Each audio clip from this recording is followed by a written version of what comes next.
सगळ्यांना नमस्कार। आज आपण बीड जिल्ह्यातील महत्त्वाच्या दिवसभराच्या घडामोडी पाहणार आहोत। आज किल्ले धारूर शहरातील मेलिया शाळेतील विविध प्रश्नाबाबत गट शिक्षणाधिकारी कार्यालयासमोर उपोषण करण्यात आले।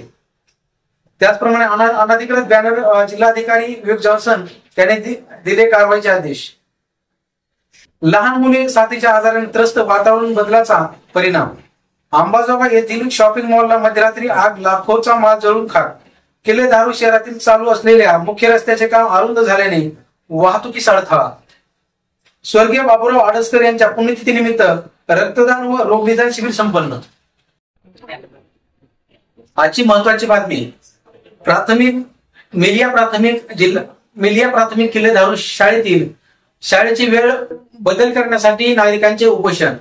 धारूर शहरातील मेलिया प्राथमिक शाळा येथील शाळेचा जो वेळ आहे तो सकाळी 8:30 ते 4 पर्यंत आहे, तो वेळ बदल करून सकाळी 10:30 ते 4 पर्यंत करण्यात यावा अशी मागणी पालक वर्गातून केली जात आहे। धारूर शहरातील मेलिया शाळेबाबत विविध प्रश्न पालकातून उपस्थित केले जात आहे। याबाबत गट शिक्षणाधिकारी कार्यालय किल्ले धारूर या ठिकाणी आज उपोषण करण्यात आले। या उपोषणामध्ये विविध मागण्या करून गट शिक्षण अधिकाऱ्याकडे मागणी करूनही दिवसभर गट शिक्षण अधिकारी या उपोषणकर्त्याकडे न फिरकल्यामुळे नागरिकांमध्ये मोठा संताप निर्माण झाला होता।